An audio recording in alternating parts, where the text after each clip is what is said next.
What is up, everybody? Okay, so the thing that I want to talk about today is mainly this. I've been doing some thinking after a Milo Yiannopoulos video that I've seen. I know I probably butchered his fucking name, but who can say his name right? And it got me to thinking. This. When you have the feminists that talk about true equality. About a week ago, I'm just kidding. About a week ago, I had a comment on my Facebook, or something actually came up from an old landlord of mine from probably 8 years ago. Where they're talking about women being required to sign up for the draft now. And she was asking if people agree or disagree. And she said not only did she disagree, but she vehemently disagreed. By the way, awesome fucking power bank. I'll show it to you guys later. And it got me to thinking. Why? Why vehemently disagree? Men are required to sign up for the draft. We're required to sign up for a selective service. Women can. They're not required to. Why vehemently disagree if what you actually wanted is true equality? Now, this lady is a feminist, and I know because back then I was a radical feminist. Because I was brainwashed by society's norms, what they expect out of men, and the blue pill theology just took over. So I know her viewpoints. I know what she stands for.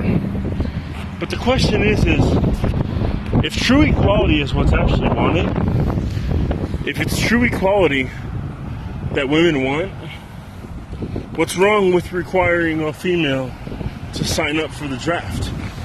What's wrong with it? I mean, men have to. Why shouldn't women have to? Why would you disagree with that if you actually wanted the equality that you say you want? I mean, I don't get it. Well, I do get it. But from your perspective, I don't get it. And the reason why is because disagreeing with something like requiring you to sign up for the draft, if you are a true feminist, completely goes against what you say you want. See, the thing about it is something like 78% of all workplace fatalities are men, because men are taking the jobs that are more dangerous.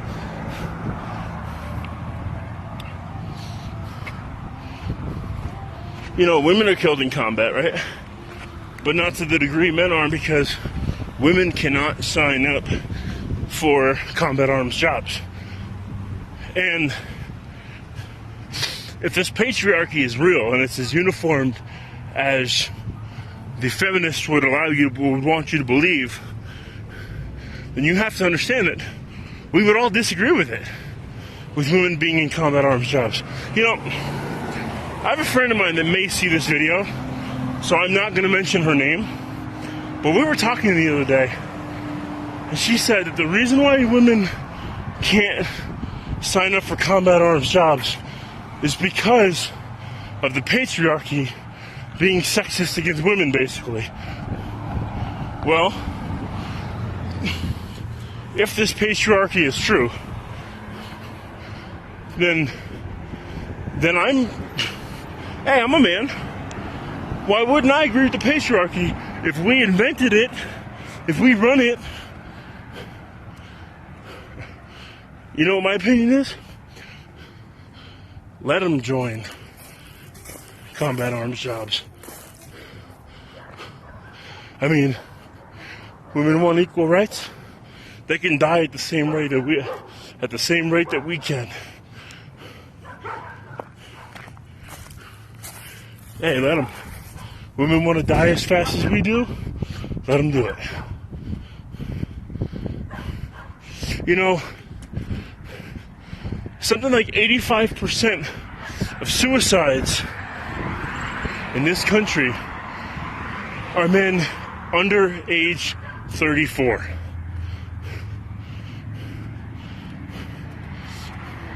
Now, I'm not saying this has to do totally with feminism, but when you have an ideology that teaches that men are monsters and we're rape machines and we're violent, and you are over 50% of the population, because women are not the minority, they are over 50% of the population, then you have a blue pill theology, ideology that teaches men to have internalized hate against ourselves. No, I don't. Because I'm not a slave to the ideology anymore.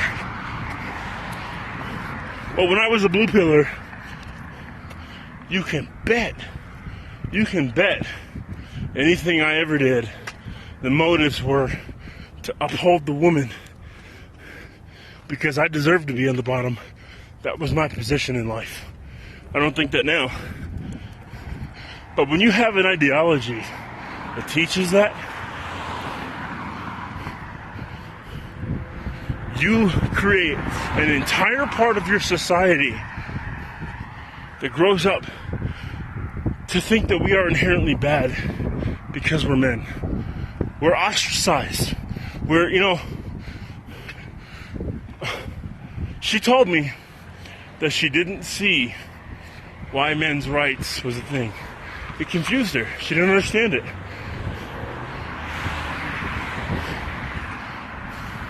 If a woman hits a man, she might get in trouble, maybe, I don't know. But the social stigma of that is not such as if a man hits a woman. Now, I'm not saying anybody should hit anybody, but man or woman, I'm going to tell you this. You hit me, you're going to get what you got back, or what you gave out back. That may not be a popular statement, and I don't give a fuck. I don't. But the point is because what I'm saying is you want equality. You don't get equality and then the special treatment you want. You get one or the other. Like, I would love to not have to work and still make what I make, or make more. I would love that, but I can't, and I won't. I would love to be able to go, just lay in bed all day and be paid for it. I can't get that. What I've decided by working is that I want money more than I want laziness. But you have to decide now. Look, women, you got equal rights. You got them. In a lot of cases, you got more. But you want equal treatment? Then you should probably scan your lane and know what's appropriate and what's not appropriate. People go, oh, what do you mean scan my lane? Easy, I'll tell you. Don't act like a fucking animal and you won't get treated like one. That goes for any other person for me, not just women. You hit me, you're gonna get hit. That's the way it is. You want special rights? You don't get them unless I get them. Do I have the right to act a fool and then say, oh, well, don't hit me, I'm a man? Nope. And you don't get that right either. Don't touch me, I'm a woman. Well, you shouldn't touch me. That's the way it is. You want equal treatment, and you get equal treatment.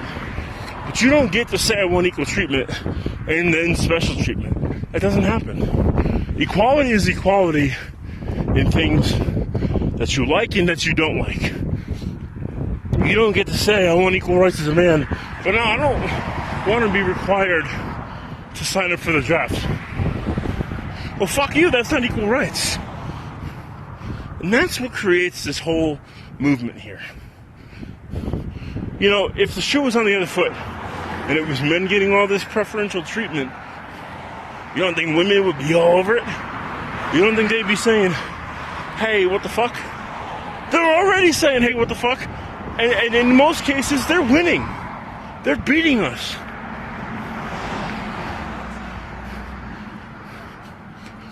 Suppose a guy wants a wife for, whatever reason. Whatever reason he wants one. Who has all the pressure to go start that relationship? To go and step forward and faces all the rejection? The man, most of the time. Some women do it, and I respect that. But the social stigma, or the what society believes is that the man has to be the initiator. The woman just says yes or no. The man takes all the risk.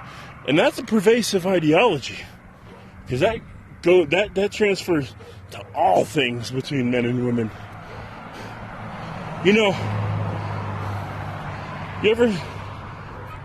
I once heard a feminist say, no means no, but yes doesn't always mean yes. Now, you know what that meant? That meant no to sex meant no to sex. But yes doesn't always mean yes. So, she can say, and I'm not saying this is what all women think, but I'm saying it's what that woman thinks.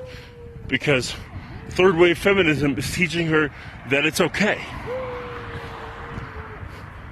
So she says, no means no, but yes doesn't always mean yes. Meaning, look, no means no. And that's true, it does. No means no. But when she says yes, that means, hey, fuck me at your own risk. Because I might decide that I meant no later. And then guess who gets a rape charge? You. So with that said, why the fuck is it worth it? At this point in society and in time, why is it worth it for a man to take all the risk when in moments his life could be ripped away? His life could be ripped away. In moments, because of a decision that he made, because she said yes. And then she meant, or decided that she meant no. Why does that get to be a thing? Why does that get to be a worry that the man now has to think of?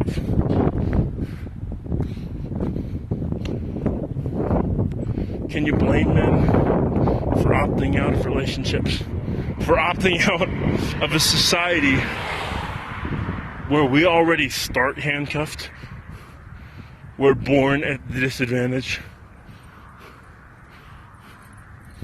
You can't blame us. Men are tired of it. And I